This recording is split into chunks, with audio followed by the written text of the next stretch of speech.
The Greek Way to Western Civilization by Edith Hamilton. Chapter 9. Thucydides. The thing that hath been is that which shall be. The spinning ball. The greatest sea power in Europe and the greatest land power faced each other in war. The stake was the leadership of Europe. Each was fighting to strengthen her own position at the expense of the other. In the case of the sea power, to hold her widely separated empire. In the case of the land power, to challenge that empire and win one for herself. Both, as the war began, were uneasily conscious that an important and even decisive factor might be an Asiatic nation, enormous in extent of territory, which had a foothold in Europe and was believed by many to be interested in watching the two chief Western powers weaken and perhaps destroy each other until, in the end, she herself could easily dominate Europe. And in a way, this sort of thing is going on right now. The year was 431 BCE, when Athens was mistress of the sea, when Sparta had the best army in the world, and Persia saw a prospect of being rid of both at no more cost than encouraging first one and then the other. Historians today generally reject the idea that history repeats itself and may therefore be studied as a warning and a guide. The modern scientific historian looks at a subject very much as the geologist does. History is a chronicle of fact considered for itself alone. There is no pattern in the web unrolled from the loom of time, and no profit in studying it except to gain information. That was not the point of view of the Greek historian of the war between Athens and Sparta, whose book is still a masterpiece among histories. Thucydides would never have written his history if he had thought like that. Knowledge for the sake of knowledge had little attraction for the Athenians. They were realists. Knowledge was to be desired because it had value for living. It led men away from error to right action. Thucydides wrote his book because he believed that men would profit from a knowledge of what brought about that ruinous struggle precisely as they profit from a statement of what causes a deadly disease. He reasoned that since the nature of the human mind does not change any more than the nature of the human body, circumstances swayed by human nature are bound to repeat themselves, and in the same situation men are bound to act in the same way unless it is shown to them that such a course in other days ends disastrously. When the reason why a disaster came about is perceived, people will be able to guard against that particular danger. It will perhaps be found, he writes, that the absence of storytelling in my work makes it less attractive to listen to, but I shall be satisfied if it is considered useful by all who wish to know the plain truth of the events which happened and will, according to human nature, happen again in the same way. It was written not for the moment, but for all time. The man who looked thus at the historian's task was a contemporary of the events he related. Thucydides was one of the Athenian generals during the first years of the war, and fate intervened and turned a soldier into an investigator, for he was exiled when the war was in its 10th year. He tells the reason.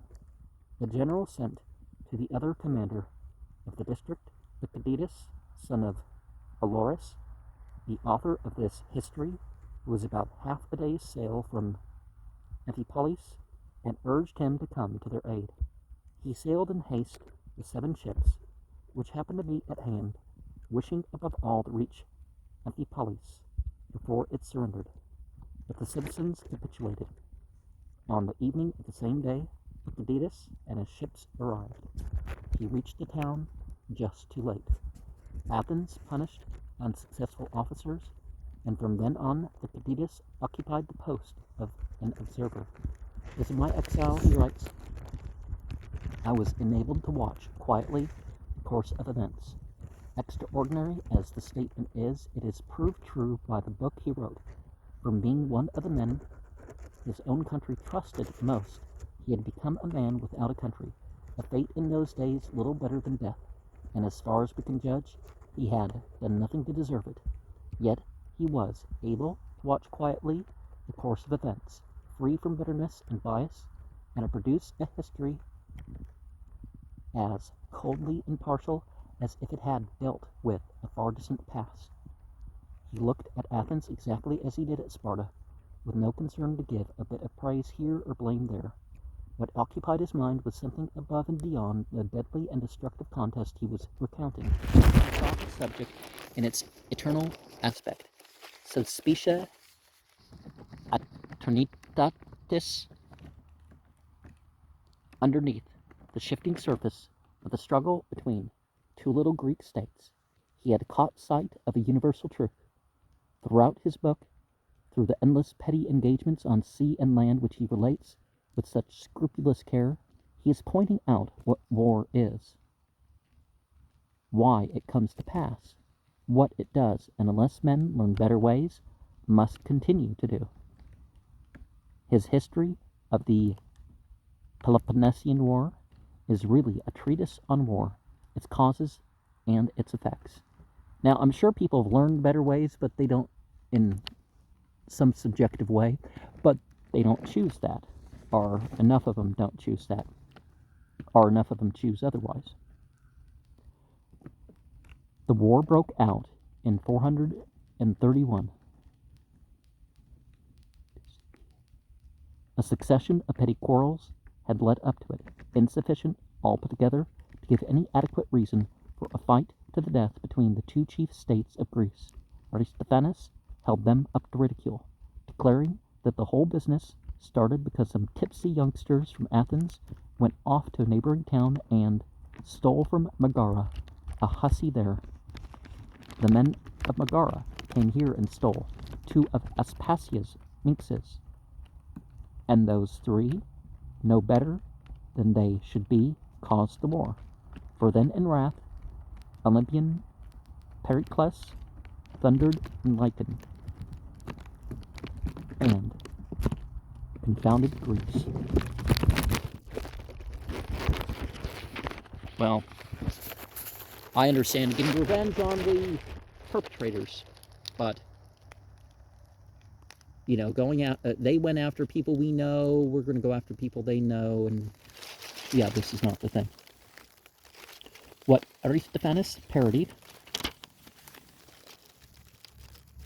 Thucydides dismissed. The real cause of the war was not this or that trivial disturbance. The revolt of a distant colony, the breaking of an unimportant treaty, are the like.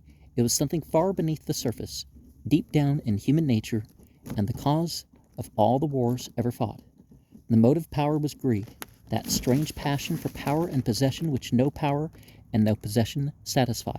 Power, Thucydides wrote, are its equivalent wealth, created the desire for more power, more wealth. The Athenians and the Spartans fought for one reason only, because they were powerful, and therefore were compelled, the words are Thucydides' own, to seek more power. They fought not because they were different, democratic Athens and oligarchical Sparta, but because they were alike.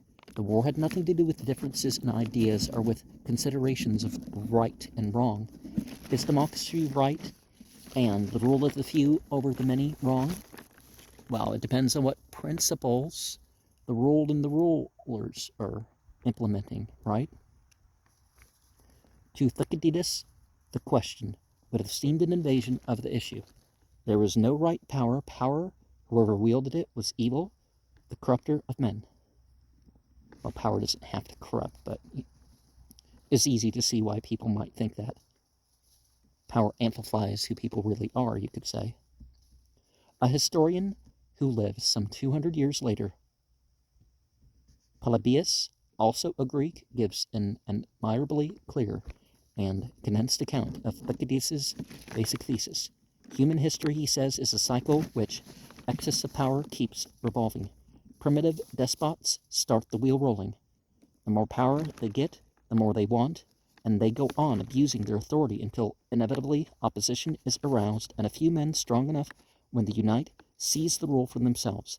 These two can never be satisfied. They encroach upon the rights of others until they are opposed in their turn. The people are aroused against them, and democracy succeeds to oligarchy. But there again, the evil in all power is not less operative. It brings corruption and contempt for law until a state can no longer function and falls easily before a strong man who promises to restore order. The rule of the one, of the few, of the many, each is destroyed in turn because there is in them all an unvarying evil. The greed for power and no moral quality is necessarily bound up with any of them. The revolution of the cycle Thucydides watched brought results so terrible that he believed an account of them would be a warning which men could not disregard. The fact of first importance for them to realize, which the Peloponnesian War threw into clear relief, was that great power brought about its own destruction. Athens' triumphant career of empire building ended in ruin. Her immensely rich sea empire had seemed for a long time the exemplar of successful power politics.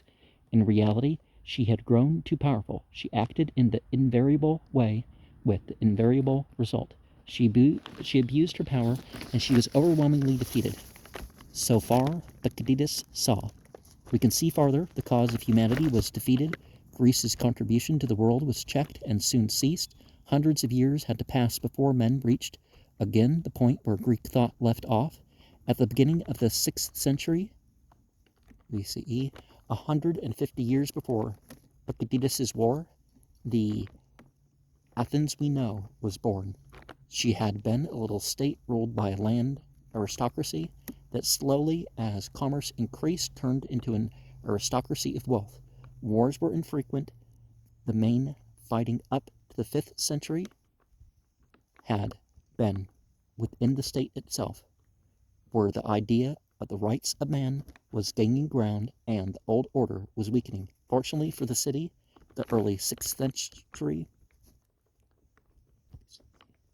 was marked by the coming forward of a great and good man, Solon, too great and too good to want power for himself.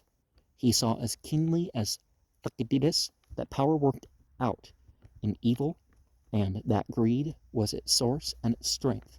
Men are driven on by greed to win wealth in unrighteous ways, he wrote, and he who has most wealth always covets twice as much.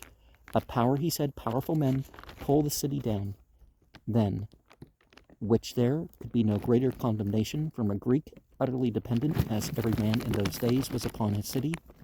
Solon made over the government in accordance with the new spirit of the times. He gave the common people a share in it, and he laid the foundation for the first democracy in the world. It is true that an interlude followed after his retirement, when a strong man profited by violent quarrels between the classes to take control himself.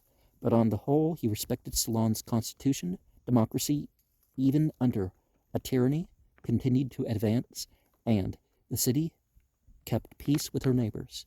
The important island of Salamis, it is true, was taken away from Megara, a near neighbor, at the instigation of no less a person than Solon himself. But it was the only case of its kind. That was well for Athens. A few years after the tyrant had been put down, in the great and memorable year 490, when the little city had to decide between fighting Persia or being enslaved, she did not have to guard also against the enemies in Greece. There has never been a war fought for purer motives than the war against Persia. Marathon and Salamis are still words that send a ringing challenge down through the generations. Their victories still seem a miracle, as they seemed to the men who won them. The mighty were put down from their seats, and those of low degree exalted, and for 50 years and more Persia could do nothing to Greece. What followed was one of the most triumphant rebirths of the human spirit in all history, when the bitter differences that divide men were far in the background and freedom was in the air. Freedom in the great sense, not only equality before the law, but freedom of thought and speech. Surely We think then, at any rate, in this sad and suffering world, joy was it at that season but to live. There is no joy in the pages of Thucydides. A great change came over Athens in a brief space of time. Two quotations are enough to show it. As the curtain rises in the Suppliants, held by many, and in my opinion with truth to be one of Euripides's early plays, an expedition sent by Argos against Thebes has been defeated, and the Thebans have done what was utterly abhorrent to every Greek. They have refused to allow the enemy to bury their dead. Their leader comes to Athens for help because he tells Theseus, the Athenian king, Athens of all cities is compassionate. As Theseus hesitates to take on the quarrel, however righteous, of another state, his mother tells him it is his duty. The city's honor is at stake as well as his own. Look to the things of God. Know you are bound to help all who are wronged, bound to constrain all who destroy the law. What else holds state to state, save this alone, that each one honors the great laws of right? Theseus acknowledges that what she says is true. Athens is the defender of the defenseless, the enemy of the oppressor. Wherever she goes, freedom follows. Only a few years later, Thucydides has Pericles, his ideal statesman, give this warning to the Athenians. Do not think you are fighting for the simple issue of letting this or that state become free or remain subject to you. You have an empire to lose. You must realize that Athens has a mighty name in the world because she has never yielded to misfortunes and has today the greatest power that exists. To be hated has always been the lot of those who have aspired to rule over others. In the face of that hatred, you cannot give up your power, even if some sluggards and cowards are all for being noble at this crisis. Your empire is a tyranny by now, perhaps as many think, wrongfully acquired, but certainly dangerous to let go. The difference between these two ideas of Athens is extraordinary. It cannot be explained by the difference between a poet and a historian. Euripides knew the world as well as Thucydides did. Few have ever known it better. It was Athens that was different. The two men were spokesmen each of his own time. In less than a generation, the city that had been the champion of freedom had earned the name of the tyrant city. Back in 480, after the final defeat of the Persians, the Athenians had been chosen to lead the new confederacy of free Greek states. It was a lofty post, and they were proud to hold it, but the role demanded a high degree of disinterestedness. Athens could be the leader of the free only if she considered the welfare of others on the same level with her own. During the war with Persia, she had been able to do that. She had shown herself at a great crisis, not meanly preoccupied with her own advantage, but honorable, generous, just as Euripides saw her. As head of the League, too, for a time she had not let her power corrupt her, but only for a short time. The temptation to acquire still more power proved as always irresistible. Very soon the Free Confederacy was being turned into the Athenian Empire. There are changes, even violent ones, in a state which do not affect the character of the people. But this change went deep down to the very roots of religion and morality. Well, because their belief or lack of is always manifested in their behavior, as much as people try to pretend that you can separate church and state and politics or whatever. To the men who fought against Persia, their astonishing victory was a proof of the belief that divine justice ruled the world. It worked, indeed, in a mysterious way. Nevertheless, those who trampled on the rights of others would be punished no matter how strong they were. A nation as surely as an individual. The arrogance that springs from a consciousness of power was the sin the Greeks had always hated most. In their earliest literature, throughout the stories of their mythology, it was sure to draw down the wrath of the gods upon the individual, and what it did to a nation they had seen for themselves when the proud power of Persia was crushed at Salamis. Their greatest leader, Solon, had declared that earthly justice mirrored the justice of heaven. The greatest poet, Aeschylus, wrote, "Gold is never a bulwark, no defense to those who spurn God's great altar of justice." But these convictions were swept away by the rising tide of money and power as Athens turned on her associates in the league and forced them to become her subjects. To the young men of the empire, the old belief was proved false by the facts. Gold, as far as they could see, was actually an impregnable defense. Certainly, they could see their city prospering by doing wrong to other cities. Where then was the divine power of justice? What was there to frighten a man if he injured those who could not injure him? Why should Thucydides and his contemporaries go on believing that the wicked would certainly be painfully punished and the good substantially rewarded? The younger generation of the Periclean age had only to use their eyes to be emancipated from the union between refraining from evil and being safe. A man who took every means to gain his own advantage at the expense of others most obviously did not have to live in terror of being struck dead by lightning. Well, I think the same as anybody else. Suddenly in imperial, invincible Athens, the profit motive for doing right was taken away, along with the restraining fear of an odious penalty accurately meted out for each misdeed. The debit and credit system ceased to work, and the brilliant young men of the day, full of ambition and pride of possession, had nothing to take its place. To be sure, they continued to flock to the plays of Aeschylus and Sophocles, but with all their intellect, they did not understand them. They watched the Oresteia without a notion that the dramatist was showing them the supreme power of goodness, and they applauded the Antigone, never dreaming that they were looking at the lofty beauty of disinterested action. This drastic change was understood by one person in that brilliant and corrupted city. Thucydides saw that the foundation stone of all morality, the regard for the rights of others, had crumbled and fallen away. It had been the acknowledged foundation when Euripides wrote the Suppliants, not only of dealings between man and man, but also between state and state.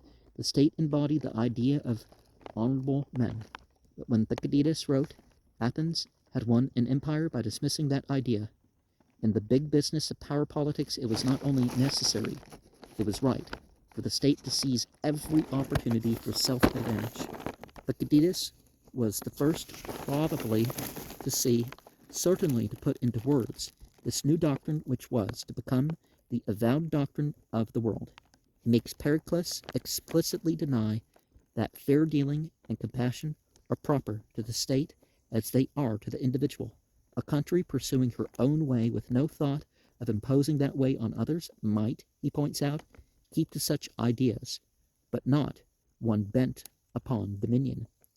A city that rules an empire, he writes, holds nothing which is, to its own interest, as contrary to right and reason.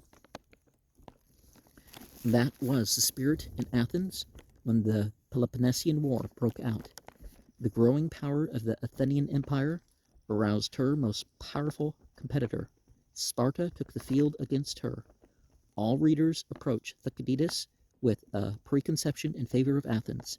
The Spartans have left the world nothing in the way of art or literature or science. Nevertheless, it must be said, the Spartan ideal has remained persistent from their day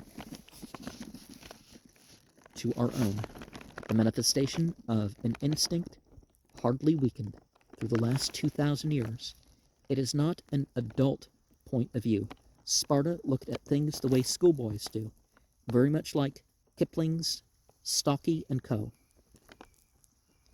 The ideal Spartan was plucky, indifferent to hardship and pain, a first-rate athlete. The less he talked, or, for that matter, thought, the better. It was for him, emphatically, not to reason why, but always to do and die. He was a soldier and nothing else. The purpose of the Spartan state was war. The Athenians were realistic in their attitude toward war as toward everything else. They saw nothing attractive in dying on the battlefield. Pericles, in the oration, Thucydides reports him as delivering over those who had fallen in battle, does not urge his hearers to go and do likewise, but bids them pray that if they fight it, it will be in less dangerous circumstances. War was a bad business in Athens. Nevertheless, it was a necessity. The only way a state could take what belonged to others, and having taken it, keep it, war could of course be very profitable. The Spartans had the sentimental, but not the business, view of war. It was by no means a necessary evil. It was the noblest form of human activity. They felt a great admiration for battlefields.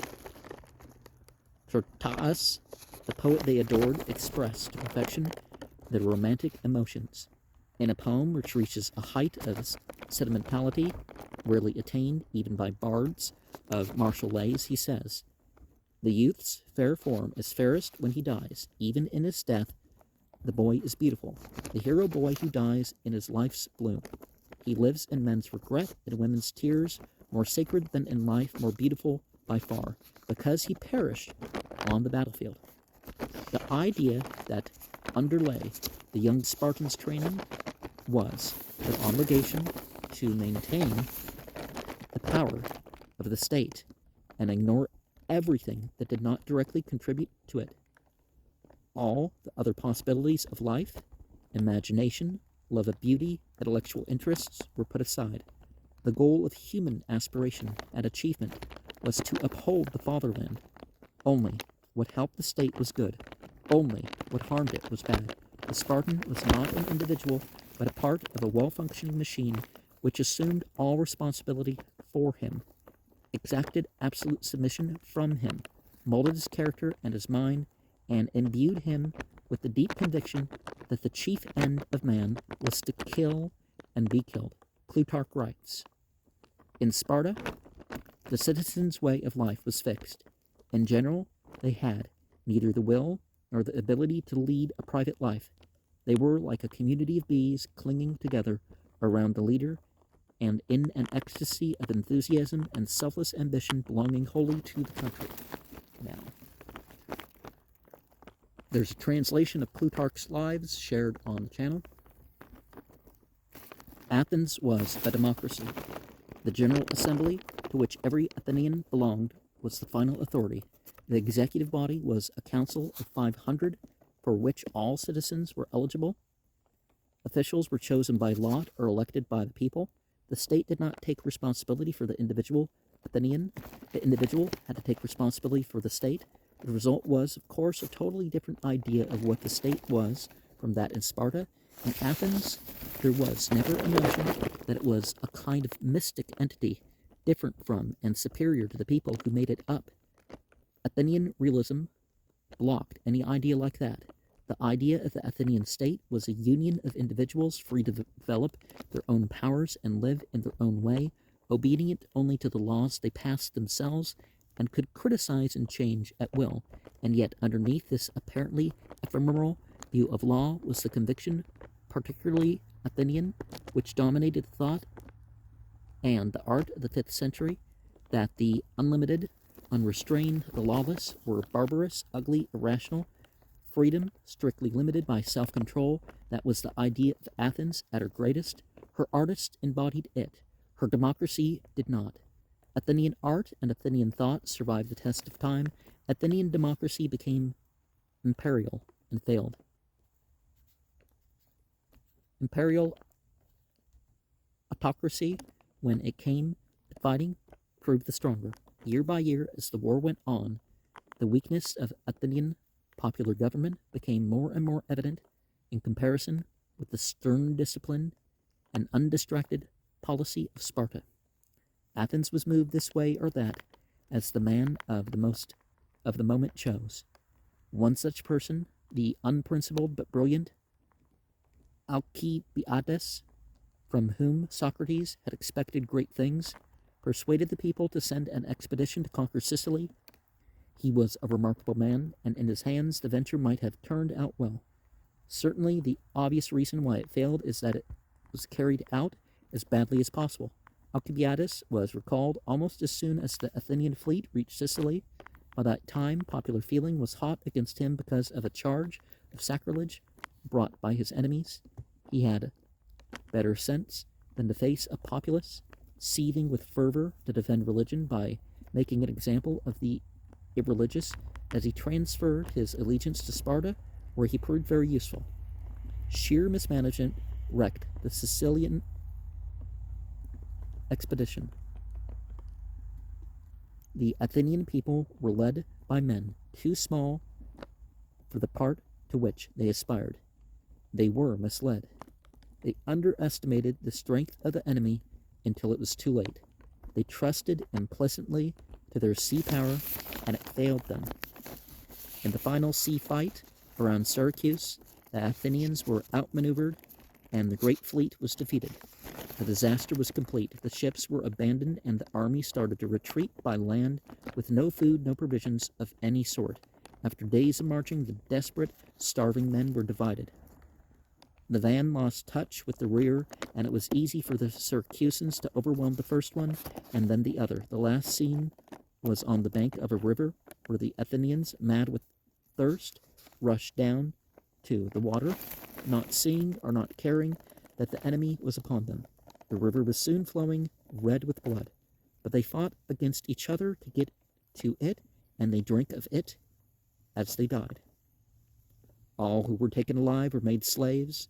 The greater part of them were put in the stone quarries near Syracuse, where nature did the torturing without need of human assistance. The frightful heat by day and the bitter cold by night ensured the survival of very few. Thucydides writes their epitaph, having done what men could, they suffered what men must. There has never been, there could not be a more complete defeat. To inflict on the enemy what the Athenians suffered in Sicily is still the brightest hope that can animate a nation going to war. But it was not the worst disaster the war brought Athens. The climax of Thucydides' history is his picture of what happened within the city to the individual Athenians during the years of fighting. It is a picture of the disintegration of a great people. He shows how swift the process was by two stories he tells. One early in the war, the other late. The first is about the revolt of an important island tributary. Athens sent a fleet to subdue her, and then, in furious anger, voted to kill the men and enslave the women and children. In the debate before the vote was taken, the popular leader of the moment warned the Athenians not to be misled by the three deadly foes of an empire: pity, enjoyment of discussion, and the spirit of fair dealing. Well, compassion, consideration, and justice actually help overall, but, he carried the meeting, and a ship was dispatched with the fatal order. Then, still true to the spirit of Euripides' Athens, the Athenians came to themselves. A second ship was sent to overtake the first, or, at any rate, to go to the island in time to prevent the massacre. The eagerness was such that the rowers were fed at their oars, taking no rest until they landed in time. The second story concerns another offending island. 7 years later, this was little Melos, of no importance in herself, who wanted only to be neutral, but those 7 years had left their mark on Athens. This time, she did not have to be warned against pity and fair dealing. The conversation Thucydides gives between the envoys of the Athenians and the men of Melos shows what war did to the people who once had stood, as Herodotus said, in the perpetual choice between the lower and the higher, always for the higher. To a plea from the Melians, that they have done no wrong, and that to make war on them will be contrary to all justice. The envoys reply, justice is attained only when both sides are equal. The power exact what they can. The powerful exact what they can, and the weak yield what they must. You ignore justice, the Malayans answer. And yet it is to your interest, too, to regard it, because if you ever are defeated, you will not be able to appeal to it. You must allow us to take the risk of that, the Athenians say. Well, people are going to be unjust. Sometimes people saying, oh, do the right thing. It doesn't work. But then again, the people who say that get credit for saying that. Our point is that we want to subjugate you without trouble to ourselves, and that this will be better for you too. It becomes slaves, asked the Melians. Well, it will save you from a worse fate. You will not consent to our remaining at peace, your friends, but not your allies? No, the Athenians answer. We do not want your friendship. It would appear a proof of our weakness, whereas your hatred is a proof of our power. Please remember that with you the question is one of self-preservation. We are the stronger. Fortune does not always side with the strong, the Malayans say.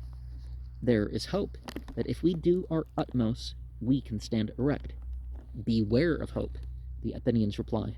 Do not be like the common crowd who, when visible grounds for hope fail, betake themselves to the invisible religion and the like. We advise you to turn away from such folly. And may we remind you that in this discussion you have not advanced one argument that practical men would use. The Malayans were unpractical, and they fought. They were conquered with little trouble to the Athenians. She put the men to death and made slaves of the women and children. She had reached a point where she did not care to use fine words about ugly facts, and the reason was that they had ceased to look ugly to her. Vices by then, Thucydides says, were esteemed as virtues. The very meaning of words changed. Deceit was praised as shrewdness, recklessness held to be courage, loyalty, moderation, generosity, scorned as proofs of weakness. That goodwill, which is the chief element in a noble nature, was laughed out of court and vanished. Every man distrusted every other man. That was where the race for power brought the Athenians in the end. Sparta was better off. Her ideal of the duty of death on the battlefield was guaranteed not to satisfy men for long, but it was better by far than the lack of any ideal shown in the Athenians' talk to the Malayans. Athens was conquered in 404 BCE. Violent party strife divided the city, and the aristocratic coterie, always pro-Sparta, finally got the upper hand. There was another revolution of the power cycle. The succeeding one came more quickly. Sparta could not rule other nations. Athens had taxed them heavily, but except for that, she had not interfered with them. Sparta's methods are explained by the remark of an Athenian who admired her, to the effect that the will of any Spartan citizen was absolute law in the subject states. She was never able to understand any way but her own, and the other Greeks did not take kindly to that. They were not docile, and they did not like obedience. She could not hold them long. The Spartan Empire lasted only a few years. Toward the end of the war, she had made an alliance with her old arch-enemy, Persia, which helped her greatly in reducing Athens. But soon afterwards, the two allies quarreled. Sparta was defeated, and Persia took away the sea empire she had taken away from Athens. That was the result of 27 years of war. It seems at first sight a triumph of futility, but it was worse than that. Very many Athenians were killed during those years. Fortunately for us, some who were of an age to fight, Socrates, Plato, Thucydides himself, and others equally familiar, did not die on battlefields, but it cannot be doubted that among all who did, there were those who would have led the world up to new heights. The flame that burned so brightly in 5th century Athens would have given more and still more light to the world if these dead had not died, and died truly in vain. The cause of all these evils was the desire for power, which greed and ambition inspire. Thucydides 3:83.